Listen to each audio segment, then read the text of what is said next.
eh, para todos, para la humanidad. La pandemia es algo traumático que nos está pasando y vamos a necesitar del humor para superarla, ¿no? Bueno, vamos, la comedia. En la historia del teatro hay como dos orígenes discutidos. Uno que le adjudica la comedia a los juegos que se hacían durante las bodas en la antigua Grecia, y estos juegos se desprenden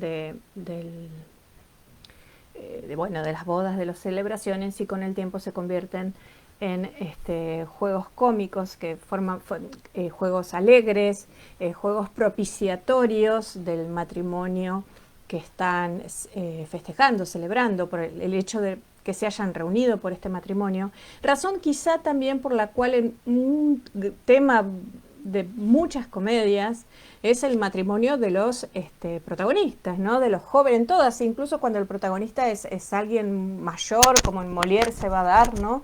Bueno, es la jovencita que se quiere casar, es colombina, aunque el asunto, el argumento pase por otro lado. Eh, bueno, y el otro origen es el que comenta Aristóteles, que tiene que ver con los juegos que se hacían en los ritos de distintos dioses. Para Aristóteles, que es el que escribió la poética en el siglo, si no me equivoco, 4 antes de Cristo, y que nos ha dejado todas estas reglas sobre la dramaturgia que todavía estamos cumplimos, que solemos cumplir y que nos esforzamos en transgredir, ¿no? Para escribir un nuevo teatro, para un teatro que sea novedoso, que llame la atención del público, del espectador. Entonces, Aristóteles, que sabía de todo, van a encontrar que sabía sobre las vísceras de los animales, la conducta de los animales, la metafísica, la moral, la ética, sobre todo lo que ustedes se puedan imaginar. Nos dice, la comedia en la comedia se va a tratar sobre los personajes del pueblo. Todos los personajes se va a ocupar de asuntos y de personajes bajos. Bajos no quiere decir chiquititos, sino que quiere decir de las personas comunes que integraban un pueblo, un poblado, una ciudad. No se va a ocupar de los nobles, ni de los reyes, ni de los dioses, sino de la gente común y corriente que pasa al lado nuestro, a tal punto que Aristófanes, el más grande comediógrafo de la antigüedad griega, va a poner en escena personas de su pueblo, personas con las que él se cruza y las critica, políticos, aparecen en sus comedias con nombre y apellido, que no existían los apellidos, pero bueno, con sus referencias de nombre reales. Y todos se van a divertir, porque en la comedia está también lo que es la farsa, la parodia, la sátira, me río parodio, cuento esta situación de una manera, eh, esta- eh, eh, hago como si esta situación que fue trágica la vuelvo risible, la parodio. Eh, entonces, por ejemplo, bueno, él criticaba a personas vivas, como estoy diciendo, en las comedias de Aristófanes ha llegado a aparecer Sócrates y Eurípides. Se lo súper recomiendo a ustedes. Aristófanes tiene el efecto de rompernos la cabeza en el sentido de cómo puede ser que una comedia que se escribió hace 2500 años la leemos y nos sigue provocando risa, ¿no? Esta emoción que es la alegría y que es la risa. ¿Cómo puede ser?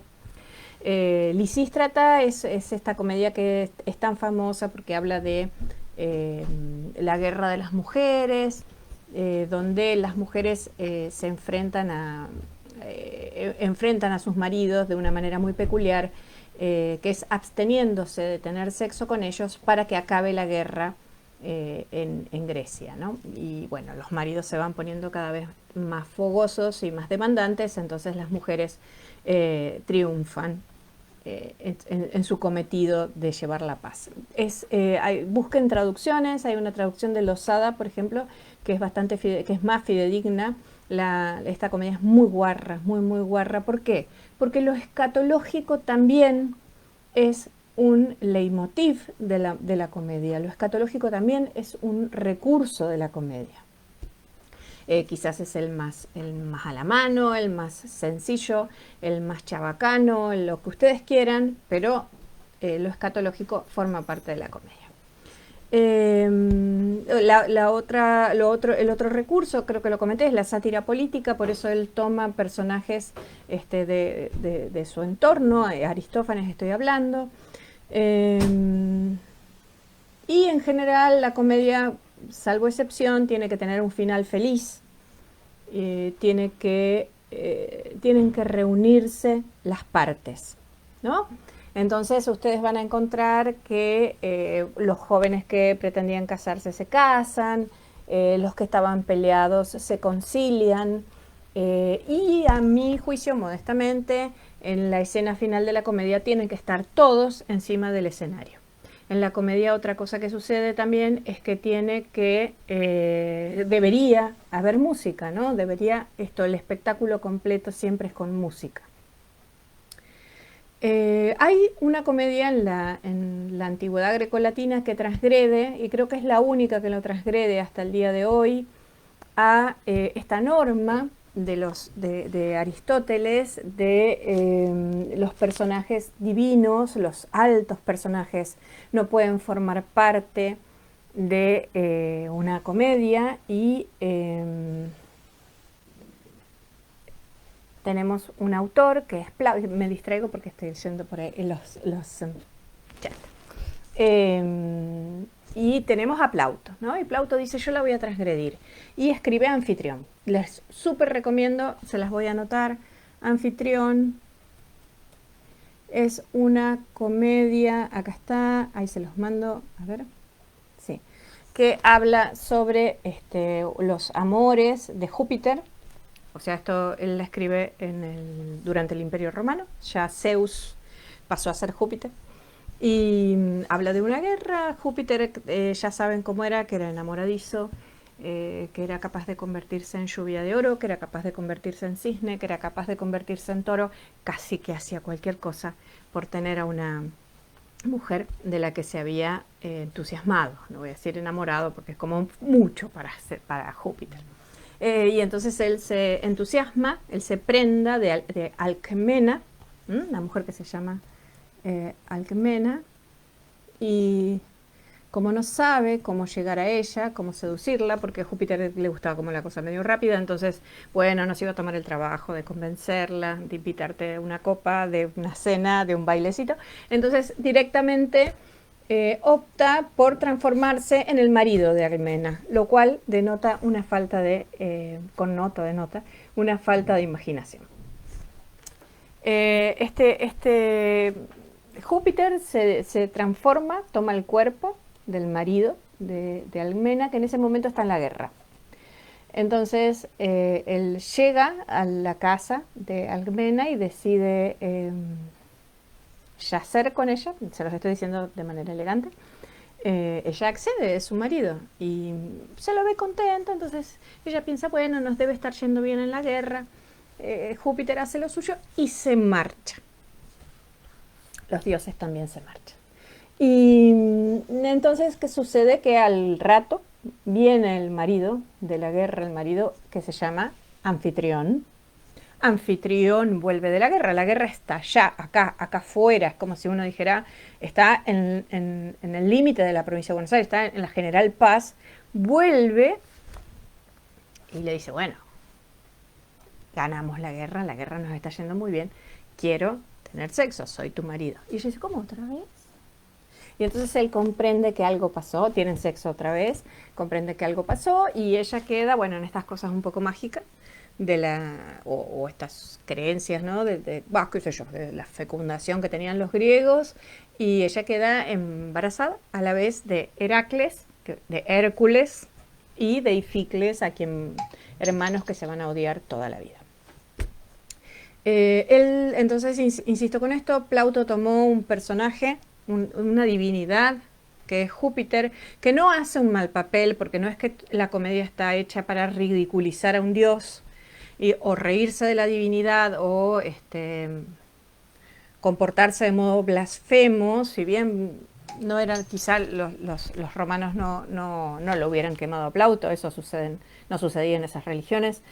No obstante, bueno, aparece de esta manera en una comedia.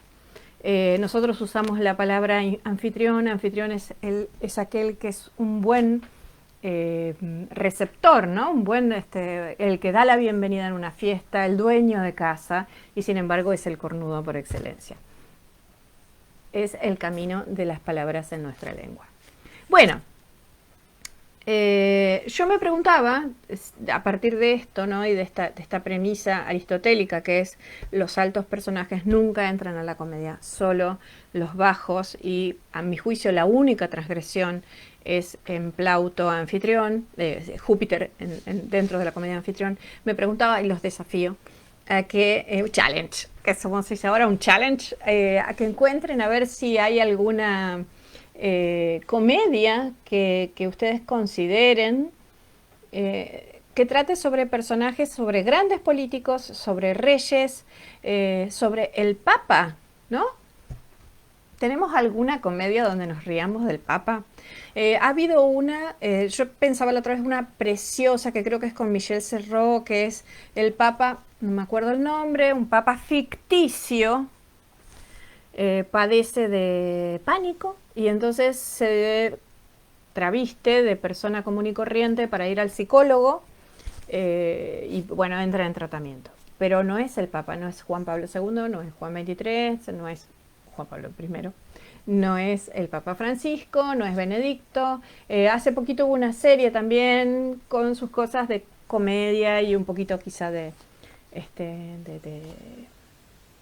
intríngulis dramático, con Jude Law haciendo de papa, y era un papa que no existe, o sea, no es sobre una persona real. Pensé en las comedias que se hicieron sobre la reina de Inglaterra, o por la muerte de Lady Di, o por, bueno, su propia historia, incluida The Crown, y ustedes como verán, digo, son comedias dramáticas, en el sentido de que no son humorísticas, pero tampoco nos están contando una tragedia, no muere nadie, ninguno de los protagonistas muere cambiando el sentido de la obra, que esto es lo que es una tragedia, ¿no? Y nunca se burlan de la reina de Inglaterra. Entonces digo, a ver, ¿conocemos una comedia donde aparezca un presidente o donde aparezca no sé, un gran político? No voy a decir la divinidad, digo, a ver, tenemos ahora vieron, hay sobre Jesús, hubo sobre Jesús hace poquito. Alguien me pone acá las locuras del rey Jorge. Es verdad, pero ya no era rey Jorge cuando lo hicieron. Con lo cual perderíamos esta espontaneidad aristotélica. No sé si, y no sé cuánto hay de burla en este sentido. Pensaba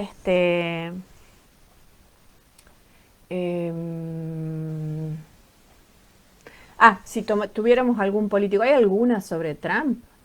Hubo una película sobre Bush que hizo el mismo que hizo JFK, que era como un documental que se llamaba W, y hablaba de lo tarado, que con todo respeto, pero lo tarado que era George Bush, hijo. Sin embargo, no era una comedia, era un documental donde lo exponía en su estupidez, ¿no? La verdad es que no recuerdo si es personaje de comedia. Hace poco hubo esta de Jojo Rabbit, donde alguien, digo, porque esto mismo lo hablé en otro lugar y me dijeron, pero está Jojo Rabbit donde está Hitler, pero no es el Hitler verdadero, es un Hitler alucinado por un niño. O sea que tampoco estaría funcionando. Bueno, nada, lo dejo. Pero digo, pueden ser ustedes quienes innoven en el género y pongan a este personaje, un alto político, un presidente, un alto sacerdote, a producir humor. Bien, los recursos de la comedia. Algunos de los recursos que tenemos pueden ser, por ejemplo, la exageración de un personaje, la exageración de un elemento de este personaje, vamos a suponer es avaro, o vamos a suponer es hipocondríaco, o le gusta estar en soledad, es misántropo, le gusta estar en soledad. La exageración de este elemento al punto de que este elemento define al personaje. Fíjense que esta exageración que define al personaje como recurso de la comedia ha dado un enorme abanico de comedias desde la historia de la comedia. Menandro, que es este autor griego del que quedan apenas fragmentos, y creo que quedó una sola comedia completa, escribe El Misántropo, que es la historia de un hombre que quiere, bueno, es todo lo que es la misantropía, ¿no? El querer estar solo y acobachado y no verse con nadie. El Avaro, de Molière. El enfermo imaginario, o sea, la característica principal de ese personaje es exagerada a un punto que define al personaje. Lo repetí 3 veces, pero era para que entre y para que quede claro. Otros recursos de la comedia, los cambios de identidad. Nosotros últimamente los cambios de identidad. Uno de los recursos del cambio de identidad es la amnesia. Vieron que se sigue haciendo hoy en las series, hoy en las películas. Ustedes van a ver que un personaje se da un golpe en la cabeza y cambió algo en el mundo. El personaje, por ejemplo, yo vi una hace poquito de una chica gordita, se da un golpe en la cabeza y de pronto se ve sexy y preciosa. Es una comedia muy, muy divertida. Otra de Con golpe en la cabeza es una película francesa, creo que está en Netflix, sobre un hombre, se da un golpe en la cabeza y de pronto entra en un mundo donde las mujeres gobiernan este mundo. Y dice, ay, esto es así. Bueno, muy interesante. Pero digo, el recurso del golpe en la cabeza para cambiar la identidad de esa persona, el aquí y ahora donde está parada esa persona, sigue siendo un recurso actual. Lo pueden seguir usando.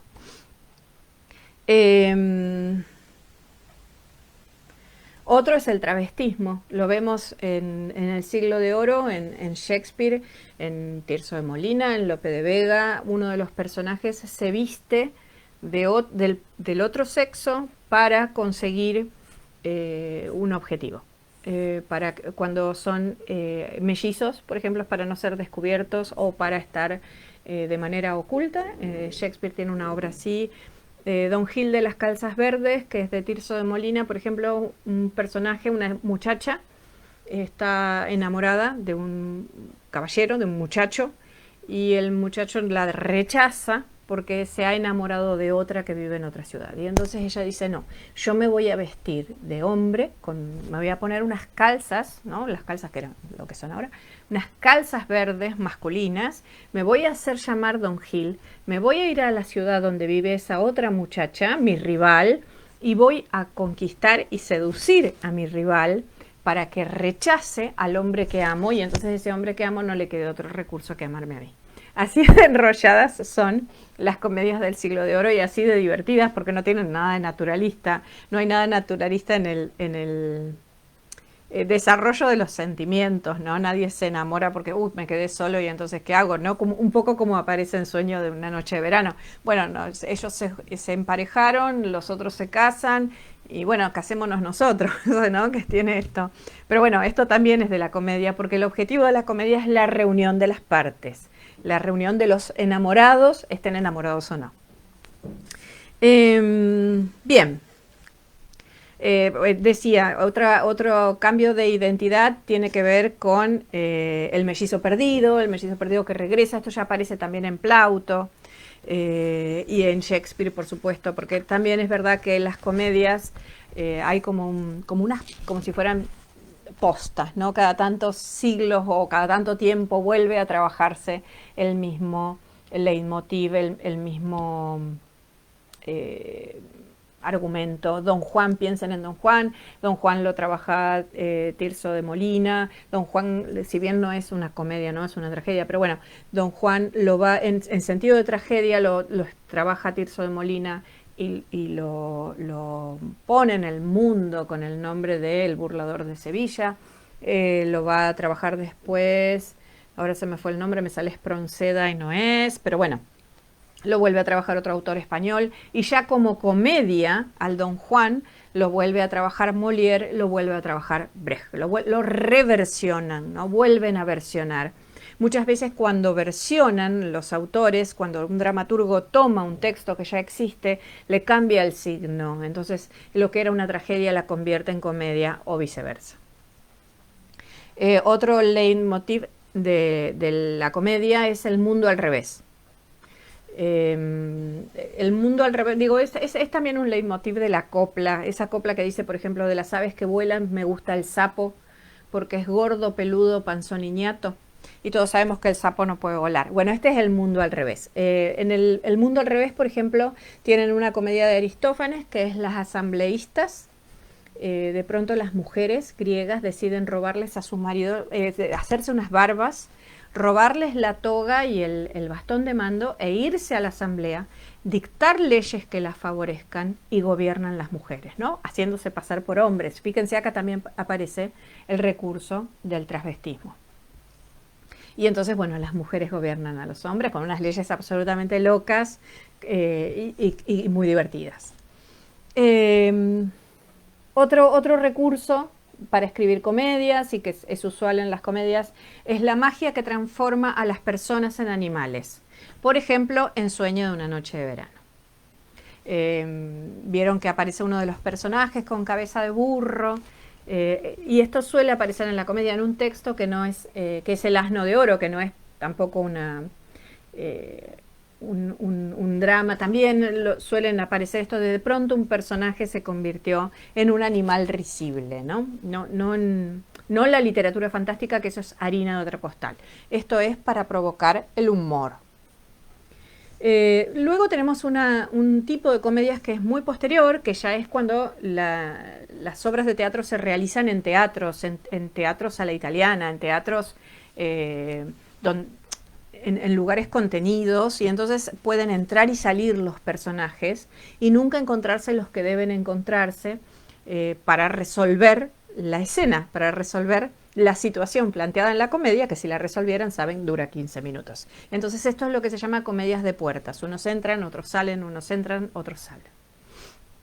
Entonces, voy despacio, y que son 7:20, y no sé si no trabajé muy rápido, pero bueno, para que anoten, o para que anoten aquí, que es donde queda para siempre, o no, queda para siempre en el papel. Así que tomen la libreta. Los tips, los elementos con los que se trabaja en la comedia son el malentendido. Básicamente el malentendido lo van a trabajar, es un recurso de la comedia en el lenguaje y en la estructura.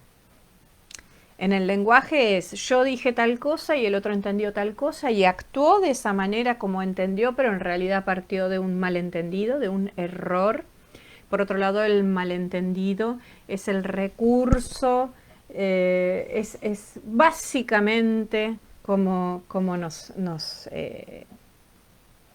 manejamos en la vida. Nuestro lenguaje es malentendido. Nosotros nos malentendemos todo el tiempo, y es por eso por lo que nos aclaramos todo el tiempo. Nuestro gesto más amoroso hacia el prójimo es aclararnos en nuestro discurso. Si yo dijera en este momento, ay, pobres, no me están entendiendo, que es probable, y entonces empiezo y digo, bueno, lo que quise decir con malentendido es, uno siempre, fíjense, uno siempre pisa la colita de su discurso que acaba de decir para explicarse. De esta manera es como nos comunicamos en la vida, y ustedes tienen que aprovecharlo para el teatro. Otro recurso de la comedia, otra situación que se da en la comedia, en la estructura y en el lenguaje, es el desencuentro. En el lenguaje, en el discurso de la comedia sería uno entra, el otro sale y no nos podemos encontrar. En la estructura es no nos podemos encontrar. Toda la estructura de esa obra gira en torno si estos dos personajes pueden, o los 4, los 5 que sean, pueden encontrarse o no en la isla de la tempestad, ¿no? La ridiculización, ridiculizar a un personaje. es un recurso de la comedia, es volverlo objeto de la burla y de la risa. Esto es la ridiculización, la exageración, como dijimos al principio. Tomar una virtud o un defecto que tiene este personaje y elevarlo a la enésima potencia para que sea esta virtud y este defecto el protagonista de la obra. La procacidad puede ser algo algo elaborado, puede no serlo, puede ser lo simplemente escatológico. Saben que la palabra escatológico hace referencia no solo a Cacapisi y todas estas cosas de los fluidos humanos, sino también a lo que tiene que ver con el infierno, al mundo después de la muerte. Todo esto es lo escatológico, ¿no? Entonces digo, bueno, por ahí también hacer entrar el diablo. Era un personaje absolutamente cómico en todo el siglo de oro y estoy pensando, bueno, en los espectáculos para títeres, para chicos, sobre todo el diablo sigue siendo, ¿no? Este espectáculo, este personaje medio malvado, medio astuto, que trama cosas para hacer caer al otro, al ser humano, al bueno, y el bueno finalmente encuentra los recursos para defenderse del demonio. Por lo menos hay 3 o 4, estoy pensando en 3 o 4 obras del siglo de oro donde aparece el demonio. Una de ellas la hizo Ochman con títeres, con marionetas. Creo que las pueden ver en internet, si no se las busco, y es bellísima.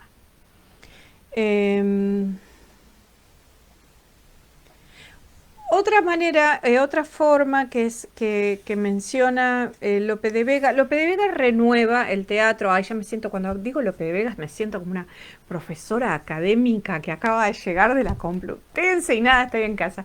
Y no ni siquiera no pise nunca una academia. Pero bueno, Lope de Vega renueva el teatro. Y cuando él hace esta renovación, él piensa en que la comedia tenía el peso aristotélico todavía, ¿no? Y lo que Aristóteles hace, como hace cualquier clásico importante, cualquier autor de los primeros tiempos muy importante, es establecer una serie de reglas que uno después tiene que transgredir. Después, tengo para leer, pero después leo las personas que dicen. Entonces, Lope de Vega dice, no, bueno, basta, se terminó esto de 4 actos para la comedia, se terminó lo de solamente o una tragedia de personajes altos o una comedia con personajes bajos. Voy a mezclar. Vamos a hacer 3 actos. Estas son las reglas que Lope de Vega, ustedes pueden leerlo en un librito, un manualcito muy pequeño que se llama Arte Nuevo de Hacer Comedias. Está escrito en verso. Lope de Vega hacía todo en verso, excepto 3 o 4 novelitas, hizo todo en verso y es muy bueno.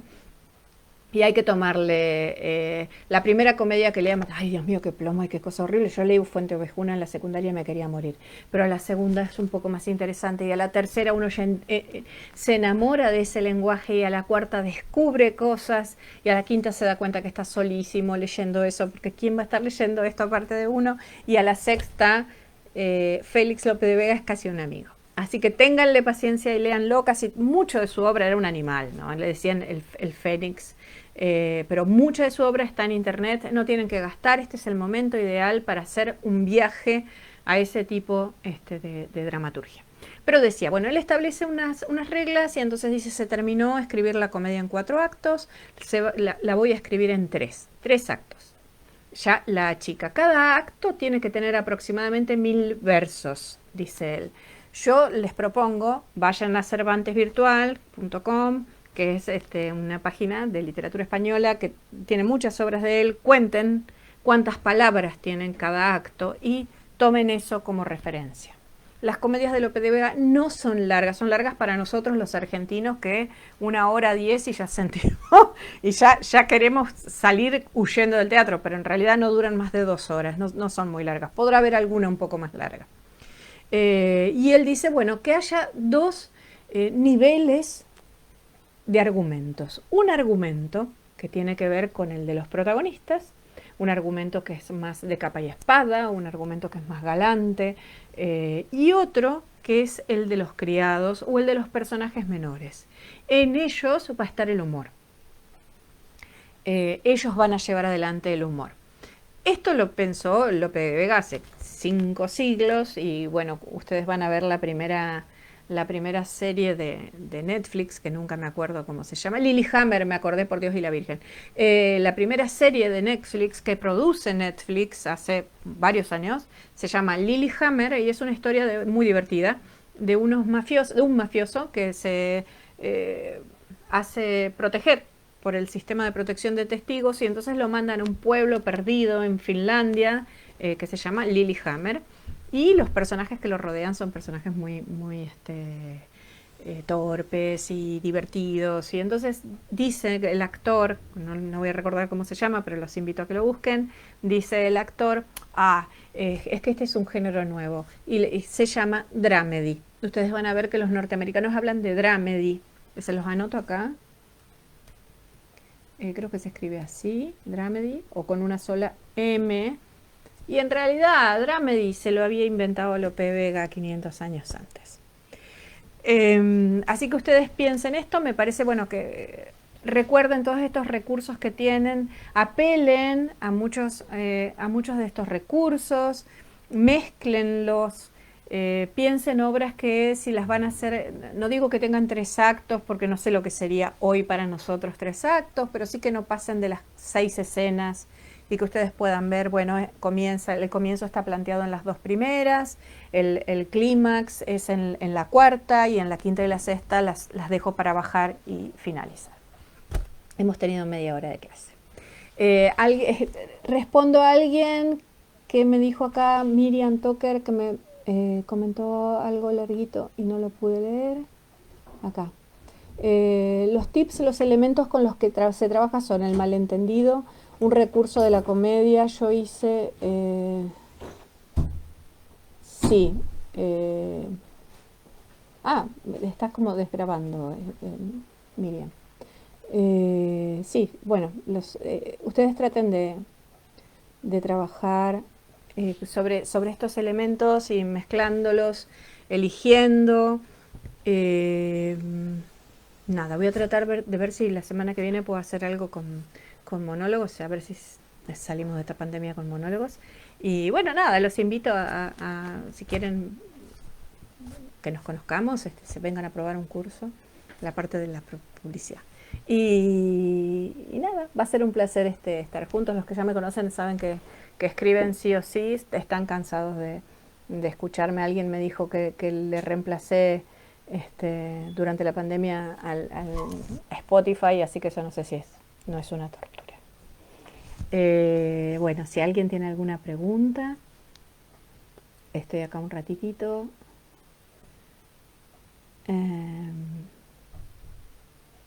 Bien. Hola Eric, ¿cómo estás? Bueno, si no conocen mi mail, se los anoto acá, me escriben cuando quieran y con alguna duda en especial. Si yo pudiera, no tampoco soy un consultorio dramatúrgico, me encantaría. Me encantaría. Y mi sueño es un teatro donde pueda haber muchísimas obras que yo haya escrito y seguir escribiendo. Para ese teatro me encantaría. Bueno, nada, gracias por estar, que tengan un muy buen fin de semana, que esto pase lo más pronto posible. Mañana se me ocurrió hacer un vivo un ratito, pero en Instagram, me cambio de plataforma, y es sobre, bueno, escribir crónicas y escribir sobre estas cosas que nos atraviesan, ¿no? Y cómo hacer y cómo ponerlo biográfico en papel o en pantalla, y qué elegir y qué no dejarse abatir por la situación que estamos. Bueno, gracias a todos.